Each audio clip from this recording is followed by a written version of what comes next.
Welcome to my channel.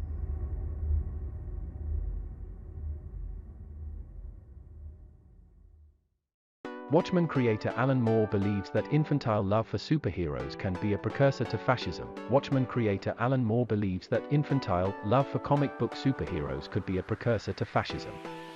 In an interview with The Guardian, the legendary comic writer, regarded for his work on Batman, The Killing Joke and V for Vendetta, expressed concerns about our culture's obsession with superheroes.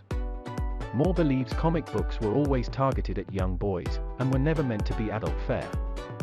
He does admit to sharing the blame though, as mature-themed stories like Watchmen, written by Moore himself, might have caused fans to think otherwise. "I said round about 2011 that I thought that it had serious and worrying implications for the future if millions of adults were queuing up to see Batman movies," Moore told The Guardian, in what feels like a bit of a reach.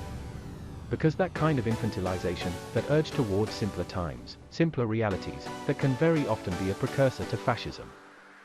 Having not published a single comic book in the past 5 years, Moore confirmed that he is definitely done with them. He recalls the 1980s period, when properties like Watchmen were going mainstream. There were an awful lot of headlines saying, "Comics have grown up." I tend to think that, no, comics hadn't grown up. There were a few titles that were more adult than people were used to. But the majority of comics titles were pretty much the same as they'd ever been, he continued. Moore believes that the change, if anything, was just fans growing into the emotional maturity that was depicted in those books, the other way around. Further in the interview, he noted how an adult's fascination with such characters could be dangerous and a prelude to fascism. This is an age-old argument that has been debated to death. Some argue that superhero stories represent the idea of one tyrannical individual holding ultimate power over society. Others present the case of heroes like Superman, who represents triumph over evil, with no ulterior motives and ensuring freedom for all. They rarely deal with the government, and when they do, it's for a lack of trust.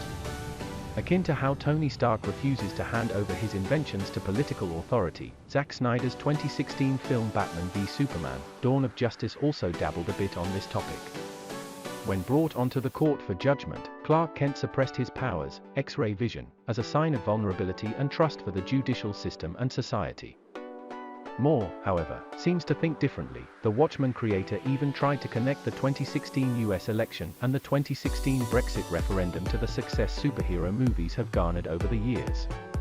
Moore notes that when Donald Trump was elected in 2016 and the British public voted to exit the European Union, the biggest films from that year were based on superheroes. While this remains true in terms of box office numbers, correlation does not imply causation. After all, superhero movies have retained the utmost popularity over the past decade.